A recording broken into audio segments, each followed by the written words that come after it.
إن الحمد لله نحمده ونستعينه ونستغفره ونعوذ بالله من شرور أنفسنا ومن سيئات أعمالنا من يهده الله فلا مضل له ومن يضلل فلا هادي له وأشهد أن لا إله إلا الله وحده لا شريك له وأشهد أن محمدا عبده ورسوله يا أيها الذين آمنوا اتقوا الله حق تقاته ولا تموتن إلا وأنتم مسلمون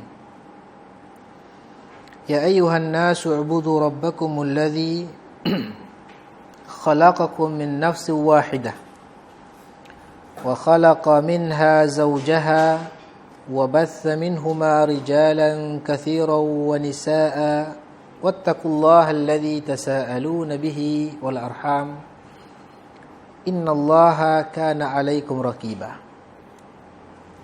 يا أيها الذين آمنوا اتقوا الله وقولوا قولا سديدا يصلح لكم أعمالكم ويغفر لكم ذنوبكم ومن يطع الله ورسوله فقد فاز فوزا عظيما أما بعد فإن أصدق الحديث كتاب الله وخير الهدي هدي محمد صلى الله عليه وآله وسلم وشر الأمور محدثاتها وكل محدثة بدعة وكل بدعة ضلالة وكل ضلالة في النار.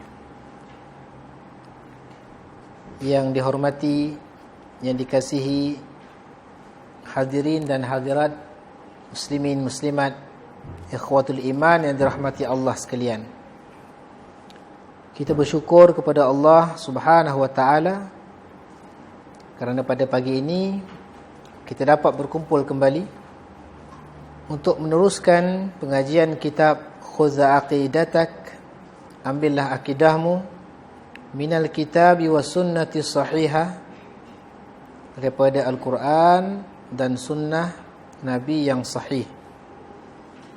Yang mana pada pagi ini kita akan menyambung pelajaran kita, iaitu pada muka surat ke-15 pada pertanyaan yang ke-7. Setelah kita masuk sedikit dalam tajuk yang baru ini, Anwa'ut Tauhid wa Fawaiduhu, jenis-jenis tauhid dan faedah-faedahnya. Yang mana pada pertemuan yang terakhir dulu kita telah membaca soalan yang ke-6.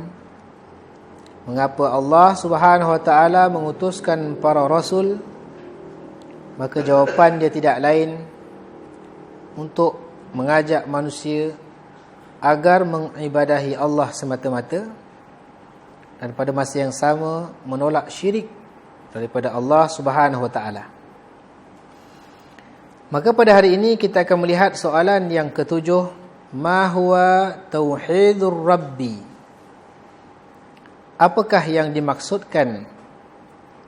Apakah yang dikatakan tentang tauhid ar-rabb, ataupun dalam bahasa yang mudah lagi, tauhid rububiyah? Yang ni orang duk heboh mengatakan bahawa geng-geng salafi ni membahagikan tauhid kepada 3, persis seperti Kristian membahagikan akidah mereka kepada Trinity itu. Maka para ulama sudah menjawab, akidah Trinity itu akidah yang syirik, tetapi tauhid yang 3 ini dia tidak syirik. Bahkan ia mempunyai nas-nas, dalil-dalil yang dipelajari, dianalisa oleh para ulama akidah kita, lalu berdasarkan tatabbu' dan istiqra'. Ni dia ada istilah ni penting. Tatabbu' dan istiqra' artinya dengan menelusuri nas-nas yang ada, dengan melihat, memahami, maka mereka membuat satu conclusion jus, macam buah-buah ini diperah menjadikan satu jus, satu apa orang kata, satu cara mudah untuk memahami apa yang Allah Subhanahu Wa Taala telah sebutkan dan Nabi telah sebutkan di dalam dalil-dalil Al-Quran dan As-Sunnah. Jadi ini bukan rekaan, ini adalah satu perkara yang sudah ada secara substansi dia, secara pengisian dia dah ada. Tetapi namanya dikeluarkan kemudian untuk taqribul fahmi, untuk memudahkan kefahaman masyarakat Islam memahami akidah. Sebagaimana kita kata dulu, ilmu tajwid pada zaman Nabi tidak ada. Tetapi walaupun namanya tidak ada, yang dikatakan idgham bi ghunnah ataupun ma'al ghunnah, idgham bila ghunnah, ikhfa dan sebagainya, tidaklah ada kitab tertentu, tetapi pengisian dia, benda tu dah ada dah. Dalil dia warattilil qur'ana tartila. Baca Quran itu dengan tartil, artinya dengan baik, tahsin dan tajwid. Walaupun tak ada secara khusus kitab tajwid, tetapi mereka sudah faham secara keseluruhan dia. Begitu juga dengan ilmu usulul fiqh. Mereka dah faham dah tentang asal ibadah tu haram, tak boleh buat, melainkan ada dalil. Walaupun zaman sahabat seperti zaman Ibnu Mas'ud, tidak ada namanya kitab usulul fiqh, ilmu usul kepada fiqh ni tidak ada. Tetapi kaedah-kaedah fiqhiyah, kaedah-kaedah usul sudah pun ada pada diri-diri sahabat-sahabat Nabi SAW. Saya buat satu contoh. Walaupun al-aslu fil ibadah haram, butlan, asal hukum dalam ibadah ni tak boleh buat, haram hukum dia, tak tertulis lagi di dalam kitab-kitab. Bahkan kitab Ar-Risalah Imam Asy-Syafi'i tak ada. Tetapi setelah Rasulullah meninggal,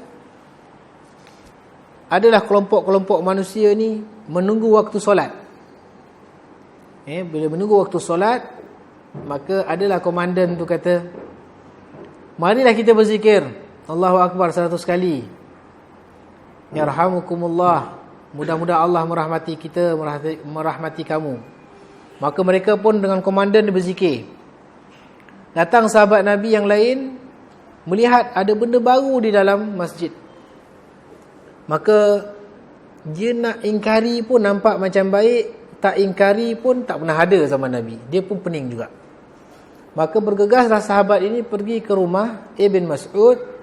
Dia bagi tahu, wahai Ibnu Mas'ud, dia kata dekat masjid ada perkara baru terjadi. Kan? Aku nak kata tak boleh pun nampak baik, nak kata baik pun tak boleh sebab tak ada nas. Maka apa dia orang zikir berjemaah. Lepas tu datanglah Ibnu Mas'ud bersama sahabat tadi bergegas ke masjid. Ibn Mas'ud bukan nak memberi sokongan tetapi nak marah. Dia kata, apa yang kamu lakukan? Hadis panjang, athar tu panjang. Maka dia kata, wahai Ibnu Mas'ud, janganlah marah, kami ini niat baik, niat nak ibadah sementara tunggu waktu solat. Dia kata Nabi SAW baru meninggal dunia, baju-baju Nabi belum lagi lusuh dan koyak, masih utuh. Pinggan mangkuk tembikar Nabi masih lagi tak pecah, tongkat Nabi masih lagi bagus. Kamu sudah meninggalkan ajaran Nabi Muhammad SAW dengan mengadakan zikir berjemaah seperti ini. Tapi niat kami baik. Dia kata kami bukan berjoget ke apa-apa. Sementara nak tunggu waktu solat, kami isi dengan zikir.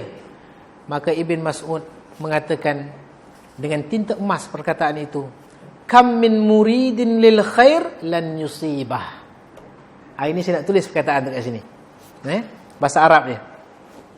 Nak tunjukkan bahawa walaupun tak ada usul fiqh tertulis, tapi sahabat dah faham kaedah-kaedah beragama.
Maka apabila dibantah oleh orang yang sedang berzikir di masjid itu, kami ni niat baik, bukan buat apa-apa pun, berzikir sementara nak tunggu solat ni.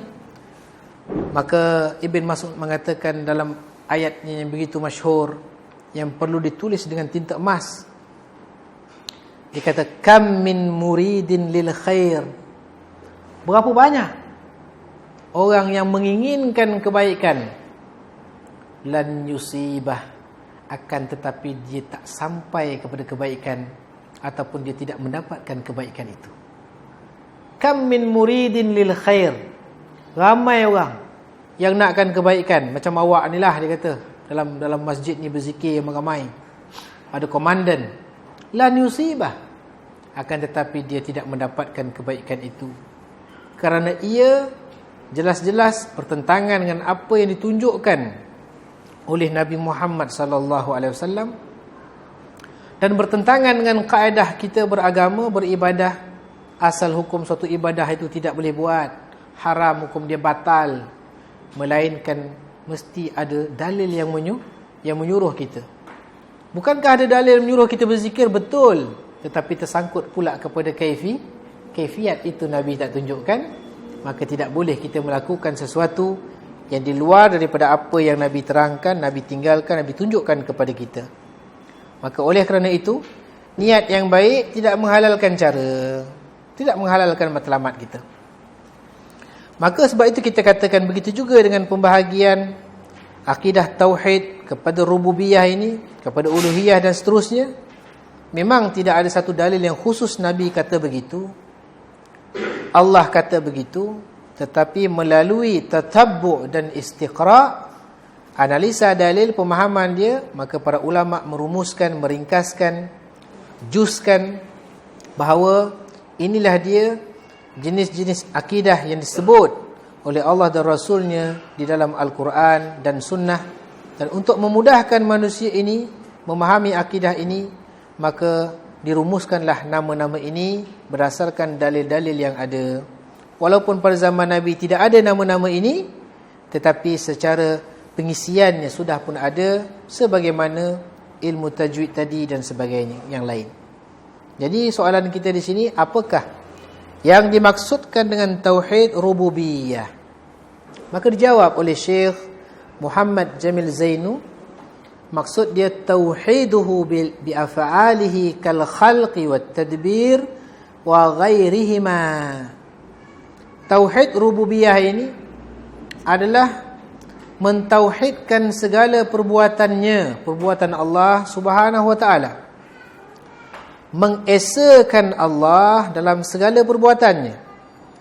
Apakah perbuatan-perbuatan Allah itu? Seperti al-khalq, menciptakan sesuatu, penciptaan. Maka Allah Maha pencipta. Yang lain ni, pemeliharaan, mentadbir, yang mentadbir perjalanan alam ini. Yang mana bulan mengelilingi bumi, yang mana matahari mengelilingi bumi. Sekarang dah jadi isu panas, sama ada matahari yang keliling bumi ataupun bumi yang keliling matahari. Dah naik balik cerita ni dekat dalam WhatsApp grup kita, semua dah ilmiah balik bincang. Kita nak bagi tahu bahawa mazhab lama, mazhab qadim para ulama dan saintis barat adalah mazhab di mana bumi sebagai center. Bumi sebagai center, maka bumi dikelilingi oleh matahari, dikelilingi oleh bulan. Kemudian mazhab lama ini ditolak. Ditolak. Mengatakan bahawa yang center itu adalah matahari. Bulan, bumi mengelilingi matahari. Bulan mengelilingi bumi, bumi mengelilingi matahari. Kemudian sekarang ini, akhir-akhir zaman ini, dah mula balik mazhab, nak kembali kepada mazhab pertama, pendapat pertama, golongan para ulama dulu, mutaqaddimin dan saintis-saintis Eropah dulu. Maka kembali balik sekarang ini, orang dah mula balik nak kembali kepada matahari mengelilingi bumi sebagaimana bulan mengelilingi bumi, artinya bumi sebagai center. Sampai keluar buku daripada sahabat-sahabat kita, ustaz-ustaz kita daripada Indonesia. Matahari mengelilingi bumi berdasarkan Al-Quran dan sunnah. Maka belilah kitab itu. Saya bukan nak bahas benda tu. Bahkan tak payah tanya saya tentang tu. Hari ni kita bincang benda lain. Tetapi yang mentadbir seluruh perjalanan alam ini, planet ini adalah Allah Subhanahu Wa Taala. Adalah Allah Subhanahu Wa Taala. Jadi tidak boleh kita mengatakan yang mentadbir perjalanan alam itu adalah para wali. Maka kita akan mensyirikkan Allah dalam hal apa? Dalam hal Rabb, ketuhanan rububiyah Allah Subhanahu Wa Taala.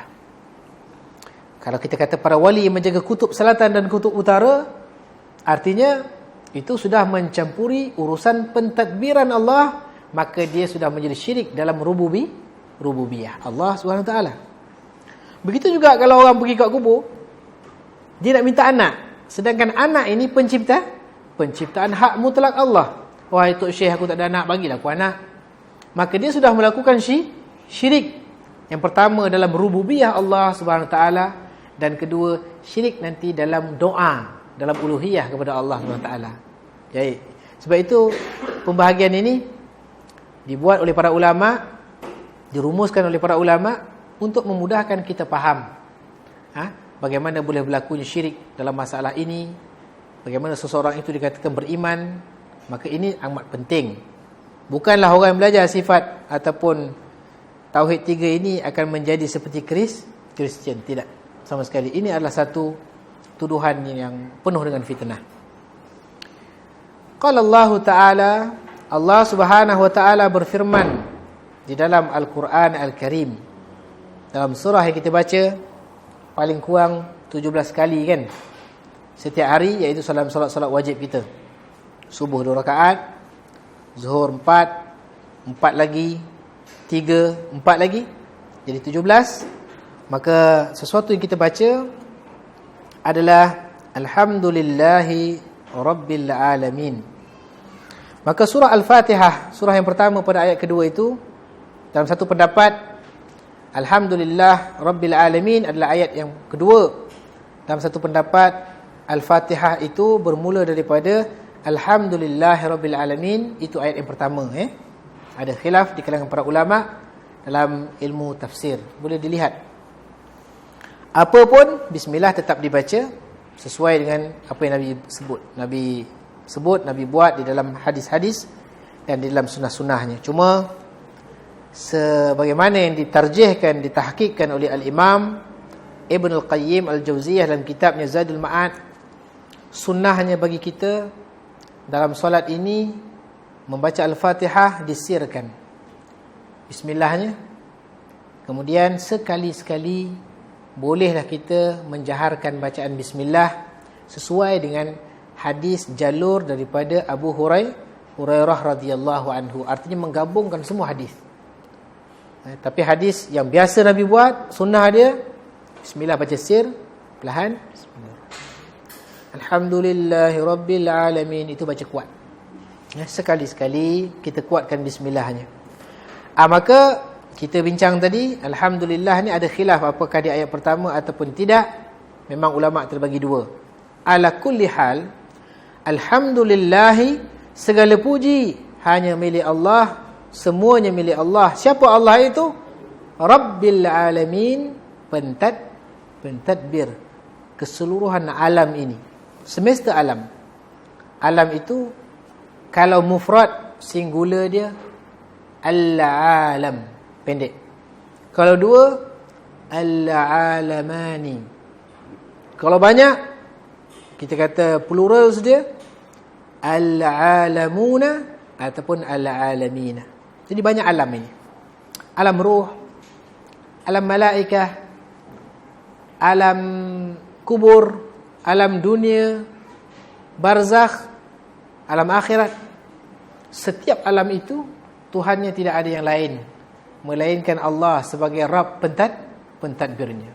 Alam binatang, alam nabat, tumbuh-tumbuhan, alam jamadat, benda-benda mati, kayu yang mati, pokok sebagainya, semuanya Tuhan mereka, pentadbir mereka, pengatur mereka adalah Allah Subhanahu wa ta'ala. Alhamdulillah Rabbil alamin. Segala puji itu hanya milik Allah. Siapa Allah itu? Dia adalah Rabb bagi sekalian alam ini. Dan Nabi SAW bersabda dalam hadis riwayat Imam Al-Bukhari dan Muslim. Kalau dalam kitab Imam Al-Bukhari, hadis ini adalah hadis nombor 7385. Kalau di dalam kitab Imam Muslim, hadis ini hadis nombor 199. Diulang beberapa kali oleh Imam Al-Bukhari hadis ini. Artinya, anta rabbus samawati wal ard. Ya Allah, dia kata, engkaulah Rabb, engkaulah pentadbir, penyusun, pengatur langit-langit dan bumi itu. Maka Allah adalah Rabb, pentadbir, penyusun, pengatur kepada seluruh perjalanan langit dan bumi ini dan apa-apa yang berada di dalamnya. Maka ini yang dikatakan tauhid rububiyah ataupun tauhid ar-Rabb. Kita mentauhidkan apa? Kita mentauhidkan segala perbuatan Allah Subhanahu wa ta'ala. Allah itu fa'alul lima yurid, maha melaksanakan, melakukan, menciptakan apa sahaja yang dikehendaki. Maka semuanya berpucuk pangkal daripada Allah Subhanahu wa ta'ala. Adapun orang-orang kafir, orang-orang yang tidak beriman kepada Allah Subhanahu wa ta'ala, contoh yang tidak beriman ini kafir Quraisy jahiliyah. Bila ditanya kepada mereka, siapakah yang menciptakan langit dan bumi ini? Maka mereka menjawab, Allah. Dalam Al-Quran ada ayat tu, banyak cerita dia. Maka mereka mempercayai, mereka ada keyakinan, ada akidah bahawa yang menciptakan langit dan bumi ini, yang mengatur perjalanan semua planet ini adalah Allah Subhanahu wa ta'ala. Tapi apakah mereka dikira beriman? Mereka tidak beriman. Mereka masih lagi kafir. Kerana iman itu mesti mencakupi 3 unsur yang akan kita bahas. Yang pertama, tauhid, iman kepada rububiyah Allah Subhanahu wa ta'ala. Yang kedua, kita nak masuk pada hari ini, soalan yang ke-8, pertanyaan yang ke-8, ma huwa tauhidul ilah? Apakah yang dimaksudkan dengan tauhid uluhiyah? Apakah yang dikatakan dengan tauhid al-ilah, tauhid uluhiyah? Maka di sini Syekh Muhammad Jamil Zainu menjawab, huwa ifraduhu bil ibadati. Maksud tauhid uluhiyah ini adalah mengesakan Allah Subhanahu wa ta'ala di dalam segala jenis ibadat. Dalam peribadahan kita kepada Allah Subhanahu wa ta'ala, maka kita kena satukan Allah saja. Seluruh ibadah kita perlu ditujukan kepada satu saja, iaitu Allah Subhanahu wa ta'ala. Dan apakah contoh-contoh ibadah itu? Kad-du'ai, seperti berdoa. Berdoa tak boleh tuju pada yang lain, kepada pokok, kepada kita kata kayu koka, kepada jampi serapah yang ada tangkal, dan kepada yang lain-lain. Doa hanya kepada Allah Subhanahu wa ta'ala saja. Siapa yang mengalihkan doa ini daripada yang menjadi hak Allah kepada selain kepada Allah, maka dia menjadi musyrik. Dia menjadi musyrik. Sebab apa? Sebab kita kata tauhid ilah ini, tauhid uluhiyah, kita menyerahkan segala ibadah kita kepada Allah semata-mata. Kalau dia milik Allah, maka kita alihkan kepada selain Allah, maka menjadi musyrik. Ini yang berlaku kepada kafir Quraisy jahiliyah. Dia percaya Allah menciptakan langit dan bumi, tetapi dalam masa yang sama dalam peribadahan, dia memberikan ibadah dia kepada patung-patung. Maka di sini mereka menjadi musyrik. Maka mereka tidak beriman kepada Allah Subhanahu Wa Taala, bahkan mereka musyrikun kafir. Musyrik yang kafir. Sebab apa? Tidak memenuhi syarat kriteria seorang muslim ataupun mukmin. Walaupun sebahagian dia percaya, sebahagian tidak, maka dia tidak beriman kepada Allah Subhanahu Wa Taala. Maka contoh yang lain, az-zabhi waz-zabhi, iaitu penyembelihan. Sembelih ini hanya milik Allah Subhanahu Wa Taala. Hanya milik Allah Subhanahu Wa Taala. Allah kata dalam Quran apa? Dalam surah apa tu? Al-Kautsar. Bismillahirrahmanirrahim. Inna a'tainakal kautsar fasalli li rabbika wanhar. Dan sembelihlah dan berkorbanlah. Fasalli li rabbik wanhar li rabbik. Maksud dia, hendaklah engkau solat kerana Tuhanmu. Wanhar li rabbik, dalam kurungan maksud dia, dan hendaklah kamu juga berkorban, melakukan ibadah korban, menyembelih li rabbik, hanya untuk Tuhanmu. Maka kalau orang pindah rumah, dia sembelih untuk jin menjadi tuhannya, syaitan itu menjadi tuhannya, dan bomoh menjadi nabinya. Dia kata, saya pindah rumah baru, tapi dia kata saya selalu kena ganggu dengan penunggu rumah tu. Mungkin kat sini ada yang kena kot. Sampai kita kata pindah rumah lah. Tapi orang sunnah kalau dengar ada rumah berhantu, dia akan beli. Sebab apa? Kita akan beli rumah tu mesti murah punya. Sebab banyak hantu. Kita jadikan rumah itu sebagai tempat kuliah. Beli rumah tu murah, hibahkan, infakkan, wakafkan kepada TC, wakafkan kepada IBH, wakafkan kepada geng-geng sunnah, biar dia uruskan rumah tu. Jangan dia jadi hantu sudah ke rumah tu.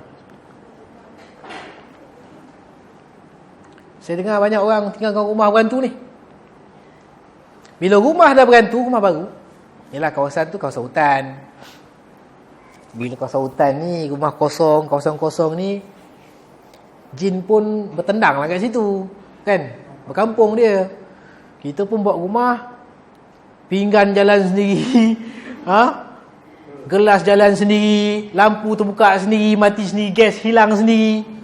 Kita kata, wah ini berat ni, keras rumah ni. Rumah memang keras, ya kan? Kalau tak keras tak rumah dia. Jadi kita kata, dia pun kata, takutlah saya, macam mana saya nak buat ni? Dia rujuk bukan kepada pakarnya, dia rujuk kepada kawan yang memang rosak akidah dia. Kita jumpa bomoh ada banyak, bomoh Melayu, bomoh Siam, bomoh Thailand. Ni semua power ni, yang pakai selendang hitam, merah, kuning ni. Nak pergi mana? Pergi bomoh Melayu lah, kita orang Melayu. Maka bomoh ni pun kata, pakcik dah tahu dah. Pakcik dah tahu dah tujuan gerangan apa tuan-tuan datang ke sini. Rumah keras kan? Oh, itu pandai, hebat pakcik itu. Rumah keras. Maka tidak ada jalan lain untuk selamat melainkan kamu kena sembelih kambing. Kambing hitam. Kalau ayam biasa yang putih. Kambing hitam. Hitam, semua hitam. Mana nak cari kambing semua hitam? Mata mesti ada putih. Kan? Kambing tak ada yang putih, hitam. Maka kambing hitam ni sembelih, hidangkan kepada si penunggu rumah engkau itu, bagi dia makan, dan kamu tidak akan diganggu lagi. Dekat sini yang jadi nabi ni adalah bomoh yang suruh untuk bagi makan, penyembahan, beribadah, ubudiyah kepada jin tadi. Jin jadi tu Tuhan, habis ya. Sedangkan bismillahi Allahu akbar itu hanya untuk Allah Subhanahu Wa Taala. Sebab nak selamat duduk rumah yang sementara yang konon-konon keras ni, maka dia rela menggadaikan akidah dia. Maka sembelih itu diberilah kepada jin, maka hilanglah, tanggallah iman dia. Yang masuk adalah syirik, maka dia menjadi musyrik. Siapa yang pernah buat, bertaubat balik kepada Allah SWT. Sebab dia tak sedar dia sudah keluar daripada agama.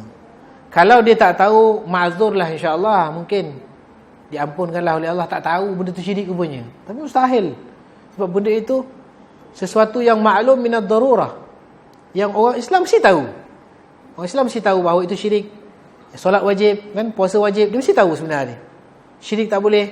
Sebab apa? Iman tu tauhid, mengesahkan Allah, mensyirikkan yang lain, menolak yang lain, kufur kepada yang lain. Takkan dia tak tahu?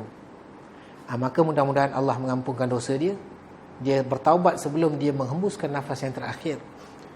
Sebab itu jangan main-main. Bukan duduk rumah aja. Sepatutnya, itulah saya kata tak masuk akal lah. Sekarang ni kata kat rumah kau ni ada penunggu, kau dah masuk kawasan dia. Tanah tu, kalau kita pergi pejabat tanah, nama tanah tu nama kita. Betul tak? Nama tanah yang lama, dah berpuluh tahun, tanah pusaka tu tanah kita, tanah datuk kita. Macam mana pula dia boleh kata kau dah masuk kawasan orang ni? Kau masuk kawasan orang, kau kena bagi orang tu makan. Siapa masuk kawasan siapa sekarang ni? Yang jin tu pergi menumpang kawasan kita ke kita menumpang kawasan dia? Sebab kita ada bukti. Betul tak? Mana letak otak dia, akal dia? Kita kata, Tok, kalau ikutkan statement dalam geran tanah ni nama saya, Tok, macam mana pula dia boleh masuk tanah saya? Dia patut kena bagi saya makan, Tok. Patutnya kalau nak lewat buruk macam tu lah. Tapi tidak. Kita bagi jin tu makan, habislah. Sebab Allah dan Nabi tak pernah suruh satu pun penyembelihan itu untuk selain daripada Allah SWT. Jadi boleh tak kita makan sembelihan yang bukan kerana Allah itu? Kita kata tak boleh. Masak kari ni tau. Ni kari kambing tau. Kambing 4 bulan tau. 40 hari tau. Nasi biryani tau. Pulau besar tau. Tak makan rugi tau. Tak boleh makan. Kita kata, apa pasal pula tu? Dia tanya kita kan. Kita sembelih tu Bismillah, Allahu Akbar. Ya, itu semua politik kan. Wayang. Kan Bismillah, Allahu Akbar tu wayang. Niatnya untuk jin. Yang suruh Allah ke? Nabi ke suruh? Tak. Bomoh. Jadi bomoh menjadi Nabi engkau, jin menjadi Tuhan engkau. Kau nak halalkan binatang ini, Bismillah, Allahu Akbar, politik tak boleh pakai. Walaupun Bismillah, Allahu Akbar, untuk Tuhan itu, untuk bayar niat, untuk bayar kepada wali ni, tak boleh, haram kita makan. Walaupun dia masak kari kambing ke, dia masak kambing golek ke, tak boleh makan. Sebab Allah tidak suruh sembelih kerana jin. Sebab itu seseorang akan menjadi kufur, menjadi musyrik apabila dia sembelih kerana sesuatu yang selain daripada Allah Subhanahu Wa Taala. Maka hati-hati, berkorban hanya kepada Allah, untuk Allah. Bismillah, Allahu Akbar. Jangan jadi sebagaimana Abu Widat cerita pada kita, Ustaz Abu Widat kita yang kita kasihi. Ada orang Terengganu katanya. Orang Terengganu lah, minta maaf kalau sini ada orang Terengganu. Orang Melaka tak buat ni. Dia nak sembelih, dia kata Bismillahi wa billah. Kita dengar Bismillahi wa billah, macam billah tu dengan nama Allah juga. Tapi tak, itu sebenarnya ada ilmu lain. Bismillah dengan nama Allah dan dengan bilah pisau ni. Itu pun ada ilmu yang belajar, itu pun tak boleh. Bismillahi wa bilah pun tak boleh. Tak boleh kita makan. Sebab Allah sebut dalam Quran bahawa binatang-binatang yang haram dimakan ini adalah, pertama, bangkai kan? Yang kedua, darah. Yang ketiga, khinzir. Yang keempat, binatang yang disembelih bukan dengan nama Allah. Bismillahi wa bilah, dengan nama Allah dan dengan bilah pisau ini tak boleh. Tak boleh makan. Ataupun kita kata I kill you pun tak boleh. Kan, nak makan ayam, I kill you. Tak boleh makan. Sebab tak sebut nama Allah. Kerana syaitan sembelih, tak boleh. Ataupun niatnya bukan kerana Allah tapi sebut nama Allah pun tak apa? Tak boleh. Jadi jangan dimakan. Walaupun dia menggoda iman dan selera kita, tak boleh makan. Dulu ada perayaan-perayaan yang dibuat oleh golongan non-Muslim. Maka di situ ada khinzir dan ada kambing. Untuk jemputan yang Muslim, maka disuruh makan kambing. Dalam perayaan yang non-Muslim, ada perayaan dia, perayaan hari hantu apa entah. Yang untuk non-Muslim ada khinzir dia. Maka ada orang Melayu yang dibayar oleh non-Muslim ini untuk sembelih kambing, tetapi untuk perayaan datuk dia. Dan dijemput geng-geng Melayu ni datang, kontraktor lah apa makan. Dia kata ini boleh makan. Ini pergi cari itu orang Melayu sembelih dia makan. Lu boleh makan. Kita pun tengok dia pun sebat. Licin kambing tu. Padahal kambing itu untuk meraih perayaan non-Muslim tu. Perayaan hantu entah apa. Saya kenal orang tu sebab saya cerita. Kalau kena tangkap polis pun saya cerita nama dia. Tapi sebab tak kena tangkap polis lagi, saya tak ceritalah siapa nama dia. Yang cerita tu bapak saya sendiri. Dan kami kenal siapa orang dia. Orang Melayu, Islam, sembelih kambing untuk datuk. Maka dia yang tak Islam ni ambil itu bagi orang Melayu makan. Tak boleh makan, jangan buat kerja. Maka itu di antara salah satu contoh ibadah. Yang pertama tadi, doa tak boleh diserahkan, ditujukan kepada selain Allah. Sembelihan juga, nak makan lepas nikah pergi kejar ambat ayam kat kampung kan, ayam apa saja, bismillah Allah Akbar kena sebut.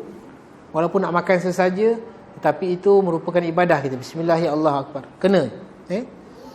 Contoh lain lagi, ibadah ni kan luas, kita kata ibadah ni apa sahaja yang dicintai oleh Allah dan Rasul, oleh Allah, diredai oleh Allah. Kemudian sama ada perbuatan ataupun perkataan yang batin ataupun yang zahir, semua ibadah. Tawakal, rasa bersangkut diri, bergantung diri. Kalau bergantung diri kepada kayu kokar tadi, habis iman, tak boleh. Tawakal hanya kepada Allah. Takut hanya kepada Allah. Berharap hanya kepada Allah. Solat hanya sembah Allah. Maka semua ibadah yang khusus ini ataupun ibadah umum ini, semua mesti ditujukan kepada Allah Subhanahu Wa Taala, mesti diesakan, ditauhidkan hanya untuk Allah Subhanahu Wa Taala. Maka inilah yang dimaksudkan dengan tauhid uluhiyah. Ibadah kita harus ditujukan kepada Allah, seperti berdoa, menyembelih dan lain-lainnya. Maka di antara dalil untuk pembahagian tauhid ini adalah firman Allah Subhanahu wa taala dalam suratul Baqarah pada ayat 163. Allah menyatakan, wa ilahukum ilahu wahidun la ilaha illa huwar rahmanur rahim. Dan Tuhan kamu sekalian adalah Tuhan yang Maha Esa. Tuhan kamu, sembahan kamu adalah ilah yang wahid itu, yang Maha Esa itu. La ilaha, tidak ada Tuhan, illahu, yang berhak disembah dengan benar kecuali Dia, illahu, kecuali Dia, yang sifatnya Ar-Rahman, yang Maha Pemurah, Ar-Rahim, yang Maha Penyayang. Di antara hadis Nabi sallallahu alaihi wasallam adalah hadis riwayat Imam Al-Bukhari dan Imam Muslim. Mana hadis itu dalam Bukhari hadis 1458 1458, dalam kitab Imam Muslim hadis nombor ke-31. Apa kata Nabi sallallahu alaihi wasallam kepada sahabat yang diutuskan untuk berdakwah? Maka kata Nabi, "Falyakun awwala ma tad'uuhum ilaihi syahadatu an la ilaha illallah." Maka hendaklah hal pertama, jadikanlah dakwah kamu, kata Nabi, kepada mereka, iaitu dakwah kita, persaksian bahawa tidak ada Tuhan melainkan Allah, tidak ada Tuhan yang berhak disembah ilah dengan benar kecuali Allah, adalah dakwah pertama kamu kepada mereka. Maka di sini menunjukkan bahawa ilah di situ menjadi dalil kepada adanya tauhid uluhiyah. Dalam riwayat Imam Bukhari disebutkan yang lain, falyakun awwala ma tad'uuhum ila an yuwahhidullaha ta'ala. Maka hendaklah hal pertama yang kamu serukan kepada mereka adalah mentauhidkan Allah Subhanahu wa ta'ala, mentauhidkan Allah dalam peribadahan. Kamu kena ajak manusia sembah Tuhan, sembah Allah yang berhak disembah itu.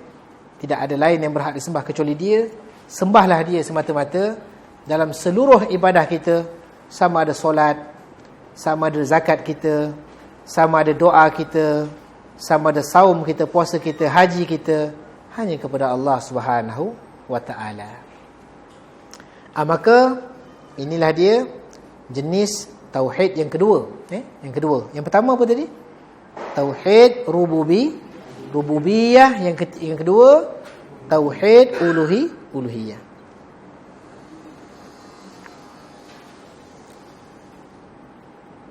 Baik. Orang yang mentauhidkan Allah dengan tauhid uluhiyah, sudah pasti dia adalah orang yang mentauhidkan Allah secara rububiyah. Tetapi orang yang mentauhidkan Allah secara rububiyah sahaja, belum tentu dia termasuk orang yang mentauhidkan Allah secara uluhiyah. Ini yang sangat penting. Adapun yang ketiga, pada soalan yang ke-9, iaitu ma huwa tauhid sifatillahi wa asma'ihi. Apakah yang dimaksudkan dengan tauhid al-asma' was sifat? Ini biasa kita dengar kan, asma' was sifat. Asma' itu jamak daripada ismun, itu nama-nama. Sifat jamak daripada sifah. Sifat itu satu. Kalau sifat banyak, maksudnya sifat-sifat. Maka apa yang dimaksudkan dengan tauhid asma' wa sifat ini? Maka dijawab oleh Syekh rahimahullah ta'ala, huwa itsbatu ma wasafa Allahu bihi nafsahu fi kitabihi. Tauhid asma' wa sifat ini adalah menetapkan nama-nama dan sifat-sifat bagi Allah sebagaimana yang telah Allah jelaskan sendiri di dalam kitabnya.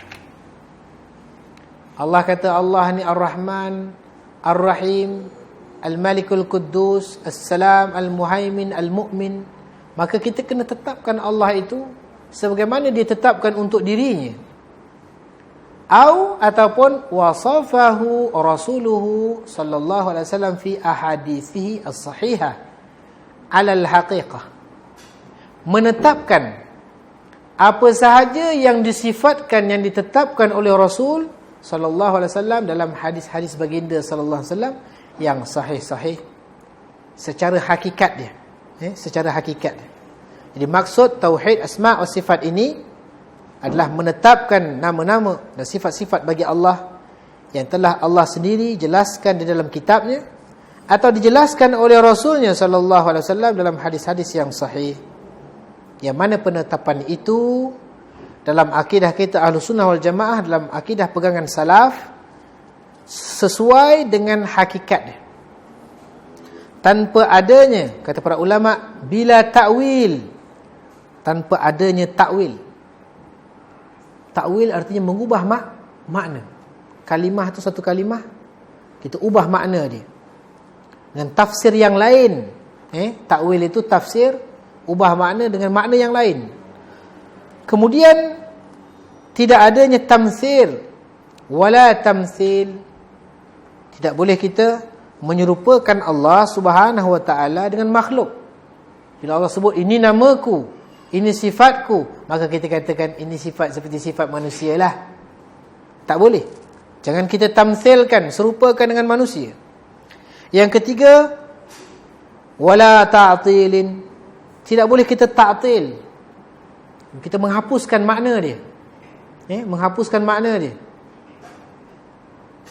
Menghilangkan makna dia. Tidak boleh. Wala takyif. Tidak boleh kita membagaimanakan, bertanya bagaimana sifat Allah itu. Maka di sini dikatakan lagi oleh Syekh Muhammad Jamil Zainu, kalistiwa'i wan nuzuli wal yadi wa ghairiha. Sebagaimana sifat zat Allah. Sifat Allah ni sifat perbuatan dia ada, kan? Sifat zat Allah pun ada, seperti al-istiwa, beristiwa Allah Subhanahu wa taala. Seperti an-nuzul, turunnya Allah Subhanahu wa taala. Seperti al-yad, Allah memiliki tangan. Sesuai dengan apa yang Allah sebut, kita imani saja. Jangan kita tanyakan bagaimana tangan Allah itu, macam mana bentuk dia, jangan tanya. Sebab tangan Allah sudah tentu berbeza dengan tangan makhluk. Allah Subhanahu, Allah Maha Suci dia. Maka kita ni tak Maha Suci, Maha kekurangan. Kalau jari kita ada 5, maka binatang lain pun ada tangan juga. Maka tangan dia tak sama dengan tangan kita. Kalau kata kaki kita ada 5 jari, Maka kaki binatang lain tak sama dengan kaki kita. Kaki bangku tak sama dengan kaki manusia. Langsung tak ada. Lurus macam tu je. Kan? Contohnya, wajah kan. Wajah Allah lain. Wajah kita lain. Sesama kita ni. Wajah saya dengan wajah Cikgu Zaidi sama ke? Sudah tentu lebih handsome di depan ni daripada di belakang. Kononnya. Contoh tu gurau je. Tapi kalau tengok gambar Cikgu Zaidi muda-muda, tak ada siapa boleh lawan. Kalau tidak, akak tak terpikat. Kan? Handsome. Macam. Maka kalau rupa kita sesama manusia ni beza-beza, anak kita pun lain-lain muka, maka bagaimana pula kita dengan binatang? Tak sama. Nak bandingkan muka kita dengan muka lembu, tak sama. Muka lembu dia panjang ke depan, muka kita steady. Hidung lembu kiri kanan, hidung kita steady mancung ke depan. Mata kita dengan katak tak sama. Kalau mata kita boleh tengok macam tu ke depan, mata katak sebelah tepi sini, satu boleh tengok depan, satu boleh tengok belakang. Alamak, kan dia nak ghostan, tak payah pakai cermin belakang, senang aja. Dalam satu saat dia boleh tengok sana sini, semua dimensi dia boleh tengok. Kita tak boleh. Berbeza kita. Mata juga, tapi tak sama dengan mata helang. Mata helang dia macam mikroskop, macam teleskop, dia boleh dia boleh besar. Kita tak boleh. Begitu juga dengan kaki kuda, kaki kita semua tak samalah. Kalau sesama makhluk yang sejenis pun tak sama, dibandingkan dengan makhluk yang tak sejenis tak sama, bagaimana yang bukan dengan makhluk, iaitu Khalik? Memang tak samalah. Sebab itu tak payahlah kita nak tanya macam mana tangan Allah, macam mana wajah Allah, macam mana Allah turun ya. Tak sama turun kita dengan katak. Kalau katak turun melompat-lompat, takkan kita turun melompat. Tak sama turun kita dengan turun ulau. Macam ulau turun, lompat je katak. Turun juga daripada tempat tinggi ke rendah, tetapi tidak sama. Begitu juga dengan Allah turun. Sudah tentu maha suci Allah, maha sempurna Allah turun. Jadi jangan kita jadi seperti Mu'tazilah dan sebagainya, yang suka menjadi ahli takwil muawwilah. Ditakwil-takwil semua sifat Allah. Sifat datangnya Allah, wa jaa rabbuka wal malaku saffan saffa, dan datanglah Tuhanmu dalam keadaan malaikat berbaris-baris. Dia kata, mustahillah Allah datang macam tu. Dia kata, kita kata, Allah kata, wa jaa rabbuk, Tuhan kamu datang, wal malaikatu saffan saffa, malaikat berbaris-baris.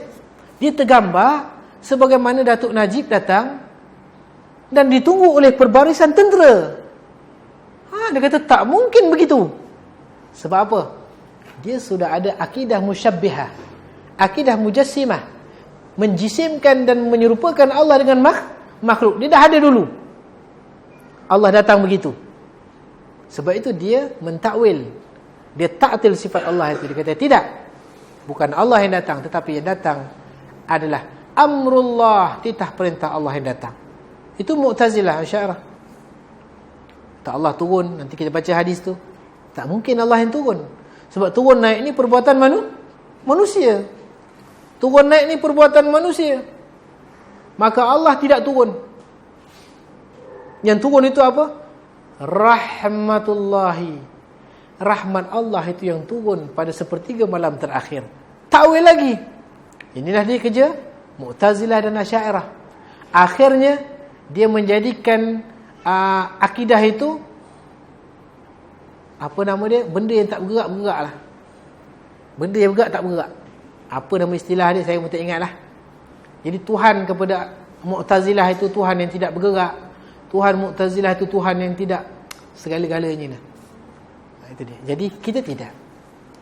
Kita apa saja yang Allah terangkan namanya dan sifatnya, maka kita kata sesuai dengan apa yang Allah terangkan.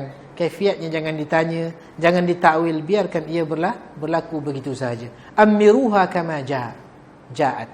Amiruha, ayat-ayat dalil itu kita biarkan dia berjalan, berlaku sebagaimana dia datang. Jangan jadi siapa? Jangan jadi muawwilah, pentakwil. Jangan jadi mu'attilah, orang yang suka menghapuskan sifat Allah. Jangan menjadi apa? Mumatsilah. Jangan menjadi mukayyifah.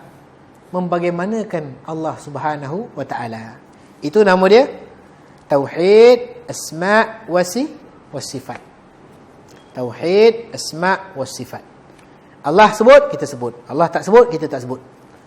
Maka di sini ada dalil mana Allah Subhanahu wa taala mimma yaliqu bikamalihi, sesuai dengan apa yang sesuai dengan kesempurnaan Allah Subhanahu wa taala, yang selayak dengan kesempurnaannya. Allah menyatakan dalam surah Asy-Syura, dalam surah Asy-Syura Allah mengatakan bahawa surah Asy-Syura surah 42 pada ayat ke-11. Allah menyatakan laisa kamitslihi syai' wa huwa as-sami'ul basir. Tidak ada sesuatu pun yang seumpama dengannya, yang serupa dengan Allah, dan dialah yang maha mendengar lagi maha melihat.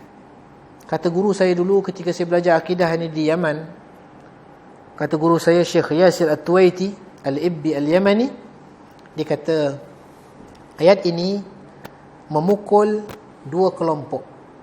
Kelompok yang di hujung dan yang di hujung, yang menyimpang, dan ahli sunnah berada di tengah-tengah.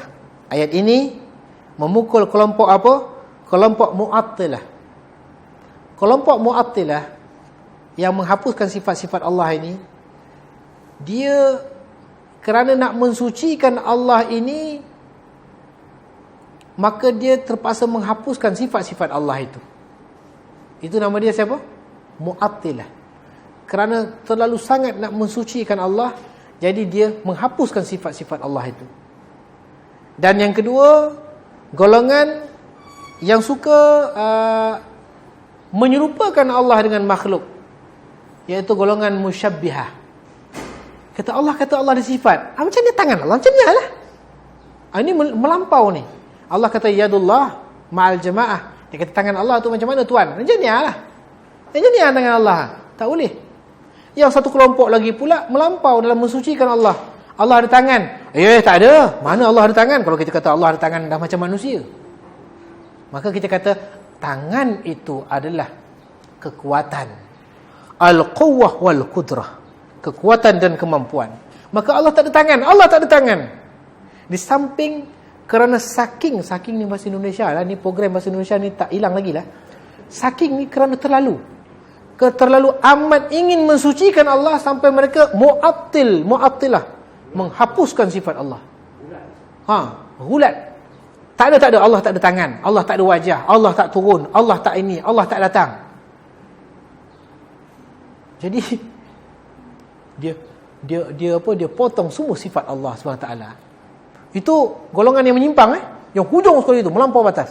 Yang hujung ni bersama juga. Kerana nak sangat menjalankan ayat itu, Allah bertangan, Allah berwajah. Macam mana wajah engkau? Macam ni Macam mana tangan Allah? Macam ni Itu nama dia musyabbihah, menyerupakan Allah dengan makhluk. Jadi ahlu sunnah salaf di jalan tengah-tengah. Tengah-tengah. Sebab itu kita ni golongan wasatiyah. Iaitu kita mengatakan sebagaimana yang Allah katakan, laisa kamitslihi syai'. Allah itu tidak serupa dengan sesuatu apapun yang pernah tergambar dalam fikiran kamu. Wa huwas samiul basir. Tetapi ingat, Allah itu maha mendengar, Allah maha melihat. Allah melihat, Allah sami'. Kita kata Allah sami', itu nama dia. Nama dia sami', sifat dia maha mendengar. Allah basir, nama Allah, asma' dia basir. Sifat dia maha melihat. Tetapi laisa kamitslihi syai'. Dia tidak melihat sebagaimana makhluk. Dia tidak melihat sebagaimana makhluk, tidak mendengar sebagaimana makhluk. Sebagaimana golongan musyabbihah tadi yang menyerupakan Allah dengan makhluk. Tidak. Allah tidak seperti yang kamu sangkakan, tetapi Allah maha mendengar, Allah maha melihat. Bagaimana juga dengan hadis di bawah. Hadis yang kita baca ni, yang akan kita baca ni, iaitu hadis yang diriwayatkan oleh Imam Ahmad, hadis sahih ni 16690 hadis ni, iaitu hadis ke-16690. Yanzilullahu, Allah Subhanahu wa taala turun fi kulli lailatin, setiap malam. ila sama'id dunya, ke langit dunia. Langit dunia ni langit pertama tu, yang ada perhiasan bintang gemintang. Dalam Quran, dalam surah Al-Muluk. Surah Al-Muluk ini al-surah yang tersangat baik disunahkan kita baca sebelum kita tidur. Ada nas dia, ada hadis dia.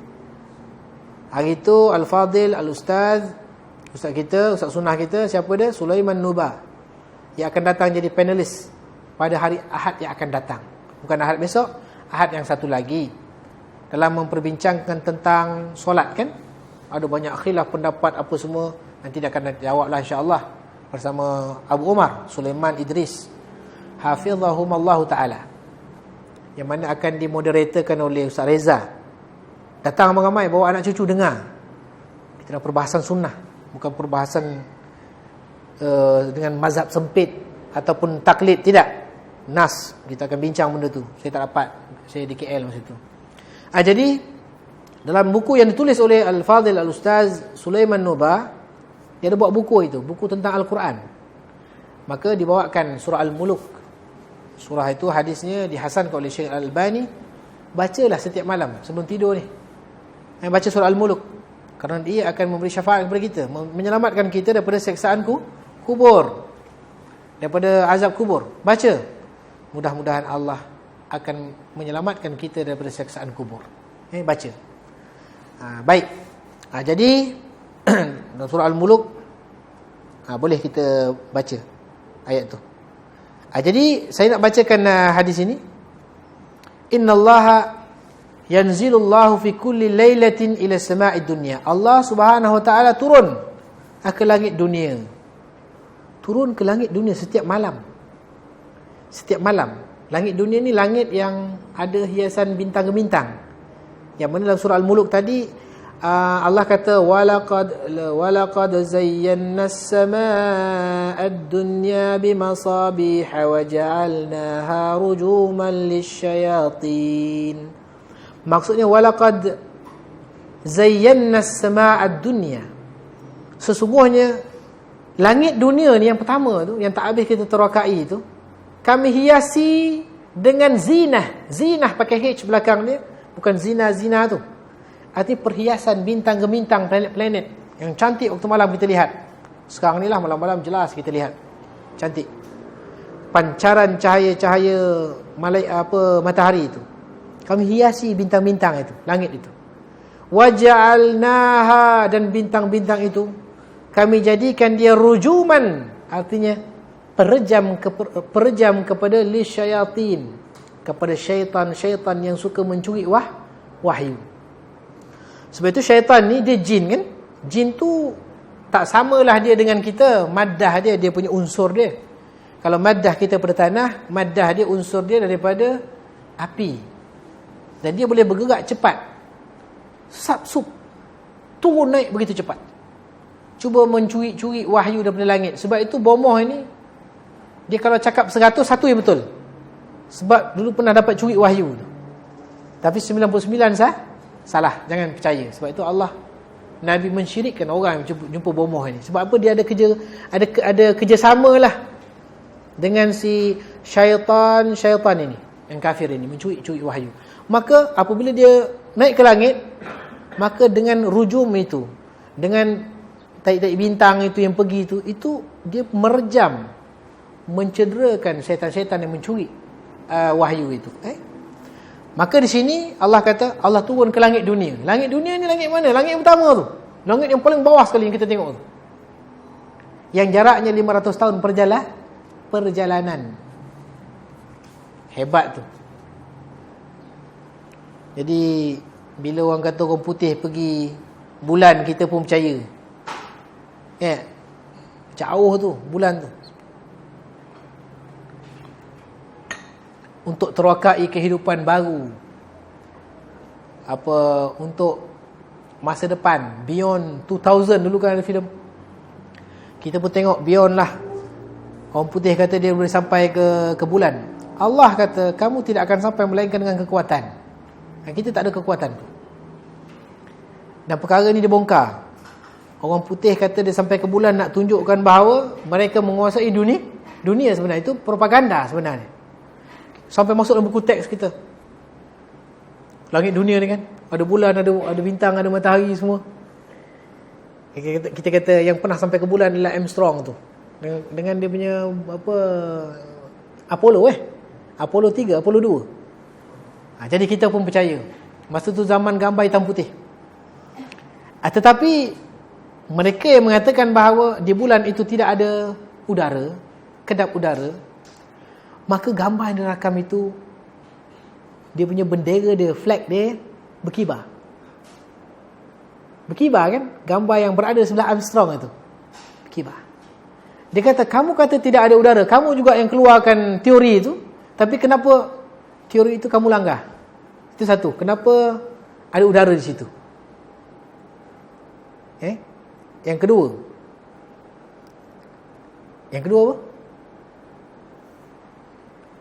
Yang kedua, yang ambil gambar tu siapa? Yang ambil gambar tu? Yang ambil gambar Armstrong tengah buat macam ni, tangan. Kalau Illuminati kata ini tanda-tanda Illuminati. Masa dia berdiri itu, tanda-tanda Freemason.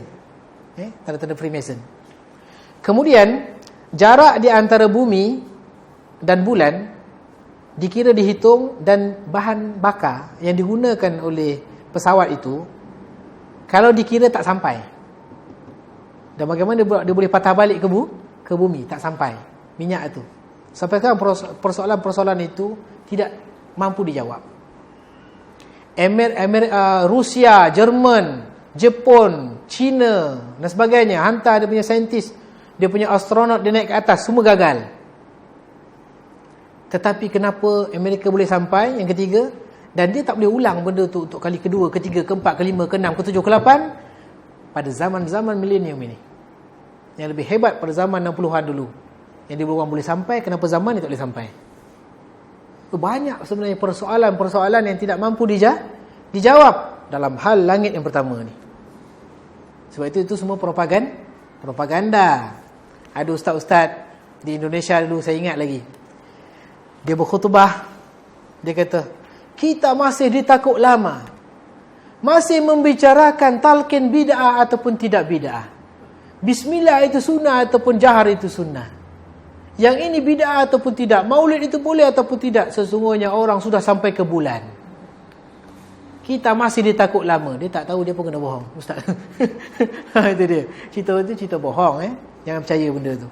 Maka dalam langit dunia ini yang penuh dengan bintang-bintang ini, Allah turun di situ. Allah turun. Kita cerita tu. Hadis mengatakan, yanzilu Allahu Rabbuna, Tuhan kita turun. Maka bila Allah kata Tuhan kita turun ke langit dunia ini setiap malam, kalau siapa nak bertaubat, Allah ampunkan, nak minta, Allah akan kabulkan. Tiba-tiba Mu'tazilah kata, Asy'ariyah kata, bukan Allah tak turun. Ini golongan adalah golongan Mu'attilah, golongan yang menghapuskan Allah kata turun, dia kata Allah tak turun. Dia kata Allah tak turun, dia menghapuskan nas. Dan dia menetapkan yang turun itu adalah rahman Allah Subhanahu Wa Taala. Tidak mungkin Allah, dia kata, turun, kerana turun itu adalah perbuatan makhluk. Kalau Allah turun naik, maka Allah makhluk, dia kata. Maka tak boleh kata Allah turun. Yang turun itu adalah wahyu. Kita tidak. Kita salafi, ahlus sunnah wal jamaah. Iman kita, akidah kita kepada asma' wa sifat adalah menetapkan apa yang Allah tetapkan di dalam kitabnya, dan menetapkan apa yang Rasul tetapkan di dalam sunnahnya yang sahih, tanpa takwil, tanpa ta'til, tanpa tamsil, tanpa takyif, menanyakan macam mana Allah turun, kalau Allah turun macam mana Allah turun. Kita kata tak mampu kita nak gambarkan. Kau dan aku sendiri tak pernah melihat Allah, macam mana kau nak actionkan, gambarkan, tunjukkan Allah turun? Tak akan mampu. Sebab kita sama-sama tidak pernah melihat Allah. Maka yakinilah Allah turun, tetapi turunnya Allah sudah tentu sesuai dengan, layak dengan kemahasempurnaan dia. Itu saja. Engkau melihat, Allah melihat, sama. Engkau melihat ni kurang. Kalau congkel tunjuk mata dapat tengok. Tak dapat tengok. Bahkan bukan congkel, ada mata pun buta. Urat belakang putus. Bleeding belakang wire tu bleeding. Tak boleh tengok walaupun ada mata. Tapi Allah melihat tidak seperti kamu. Allah melihat, dia lihat tembus semua. Betul tak? Tembus semua, luar dalam dia nampak. Tapi kamu melihat orang, kamu tak dapat tengok dalam dia. Mungkin muka dia senyum, hati dia kata, menyampah aku tengok kau. Kita tak tahu. Tapi Allah luar dalam dia dapat tengok kita. Kalau kita belajar surah Ar-Rahman ke surah apa itu, tidak ada satu makhluk pun atau benda atas muka bumi ni, daun-daun kering gugur tu, semua Allah tahu. Hutan punya luas tu, Amazon, hutan apa semua tu, semua Allah tahu. Tapi kita tak tahu. Bahkan yang kat rumah kita tu, pokok bunga berapa keping yang gugur tu pada waktu sekarang pun kita tak tahu. Tak tahu kita, lemahnya kita. Padahal kita melihat, tak tahu. Jadi tak sama. Jadi daripada kau nak takwil sana sini, baik kau terima sajalah. Kan terima saja. Allah Maha melihat, Allah Maha melihat. Allah Maha sempurna, dia turun ke langit dunia, Allah turun ke langit dunia. Jangan tanya bagaimana, pakai apa, jangan tanya. Allah itu berwajah. Sebab wajah kita pun tak sama. Muka bumi pun, ini muka bumi tak sama dengan muka kuali. Tak sama. Terima sajalah. Allah itu mempunyai wajah. Tetapi macam mana? Laisa kamitslihi syai'.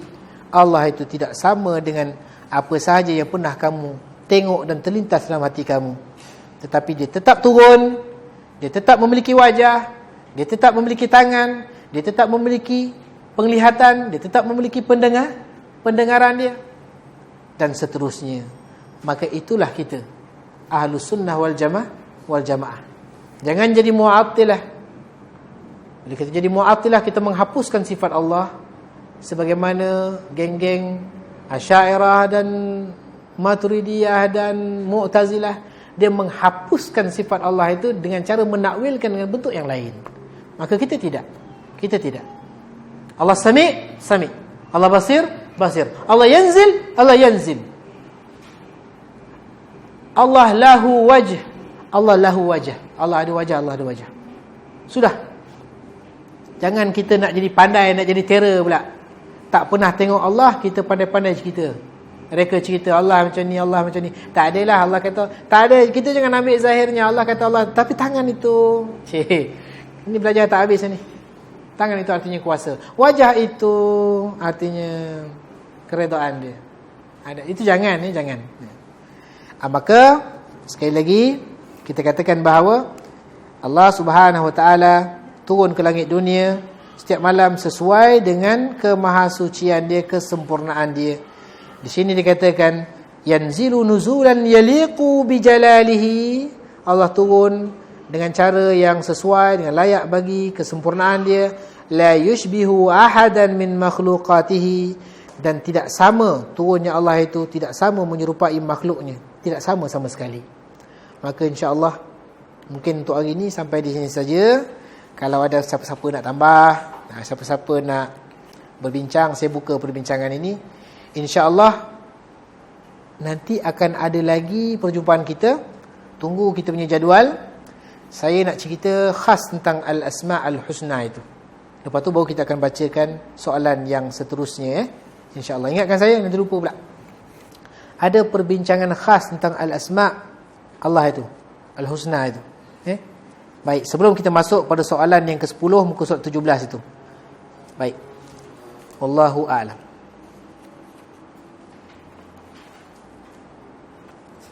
Ya, saya.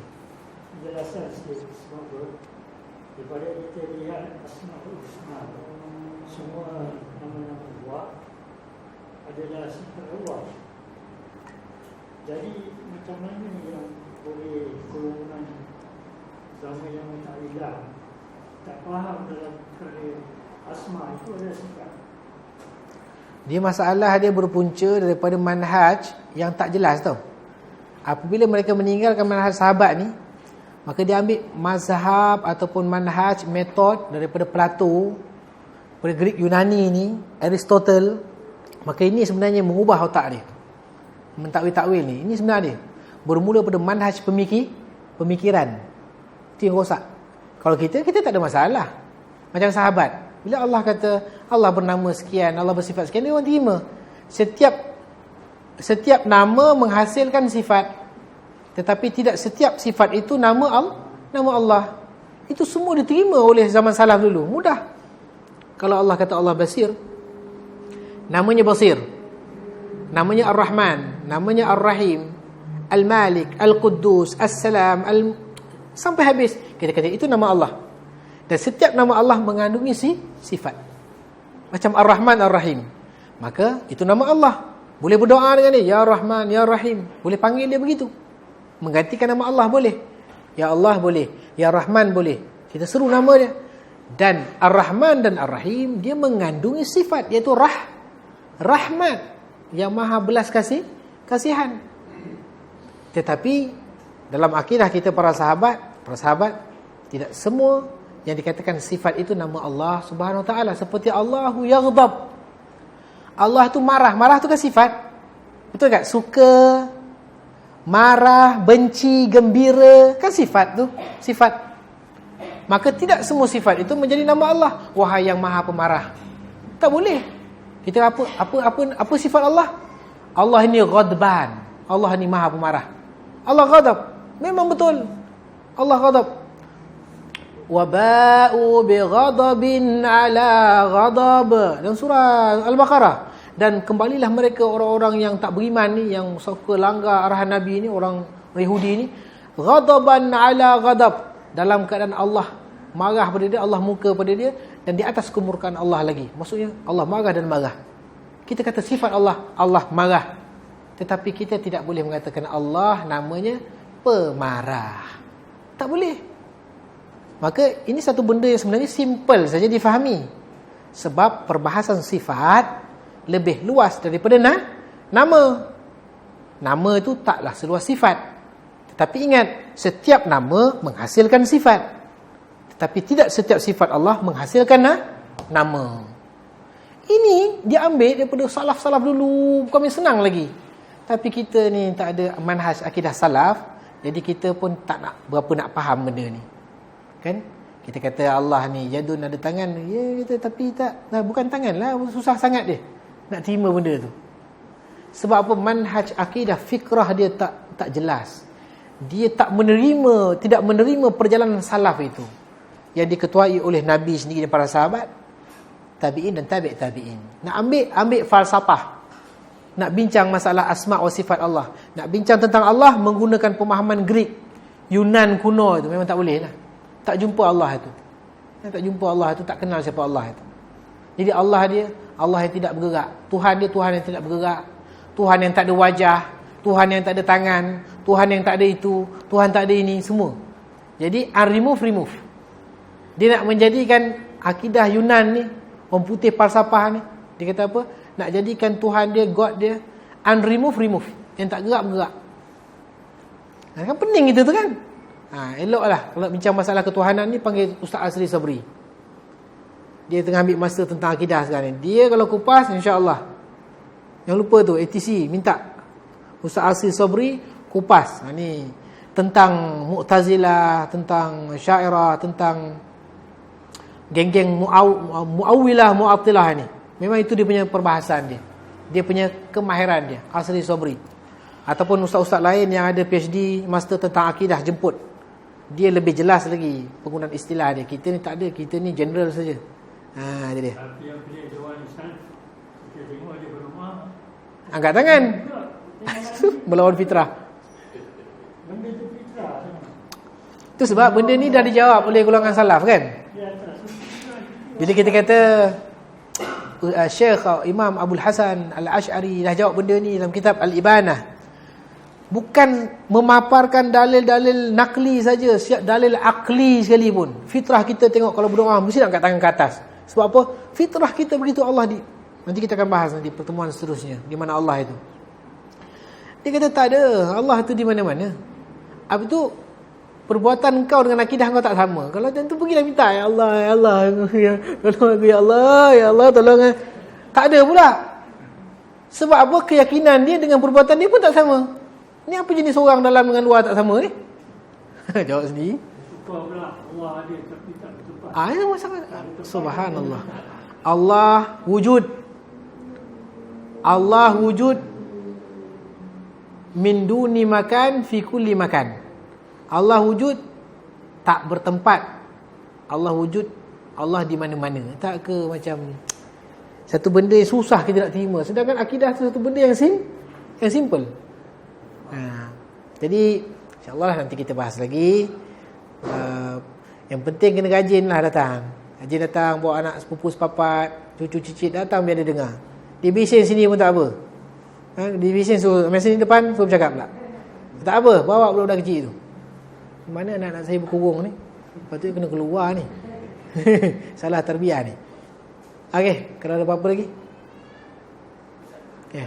Golongan nasib dia menerima hadis yang kita lihat Allah seperti lihat bulan dekat akhirat nanti. Maknanya orang tak boleh juga ke? Golongan Mu'tazilah lagi dahsyat sebenarnya. Dia bukan tak boleh lihat Allah di bumi saja, dekat akhirat pun tak nampak Allah. Mu'tazilah. Agak-agak macam mana nak terima ke hadis tu? Mu'tazilah begitu. Kalau Asy'ariyah ni saya pun tak tahulah macam mana dia faham tentang hadis tu. Tapi kalau susah kita nak cakap kan? Susah itu. So, jangan jadi Asy'ariyah lah. Mu'tazilah, ustaz dia pun susah nak jawab macam mana. Ini memang susah payah. Jadi kembalilah kepada akidah salaf. Akidah salaf ni akidah yang paling simple, yang paling sesuai dengan fitrah kita. Sunnatullah dia demikian. Orang yang belajar sifat 20 daripada awal sampai akhir, ulang 3 kali khatam tak faham. Saya bukan jumpa seorang je, saya jumpa banyak orang. Apa cik, besok malam ada kuliah kat surau ni? Ada. Tu jadual ustaz, saya pun tengok. Oh, ramai ustaz mengajar.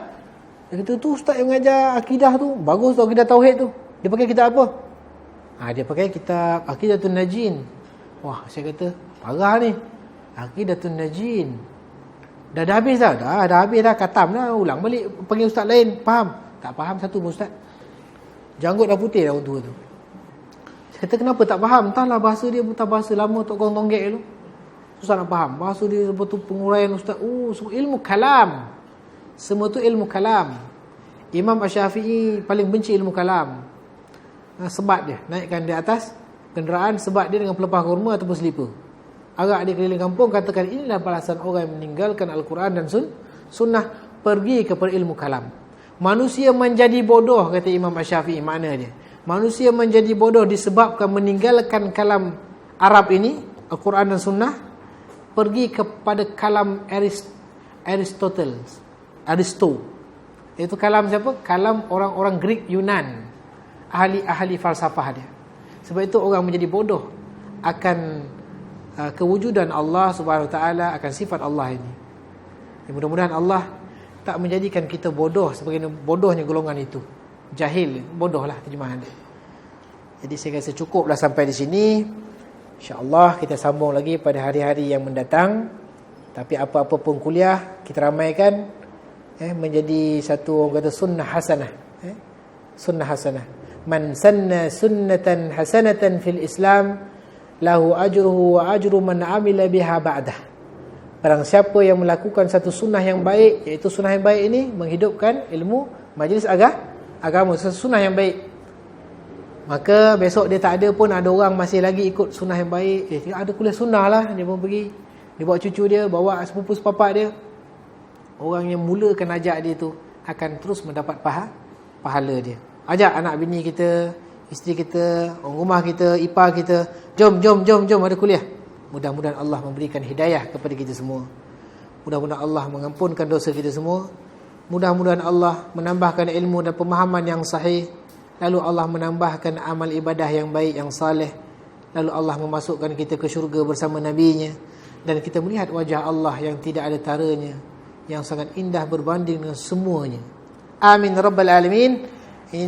Ila huna, sampai di sini saja. Subhanakallahumma wa bihamdik, asyhadu an la ilaha illa anta, astaghfiruka wa atubu ilaik. Wa sallallahu ala nabiyyina Muhammadin wa ala alihi wasallam. Walhamdulillah rabbil alamin. Jazakumullahu khairan. Barakallahu fikum.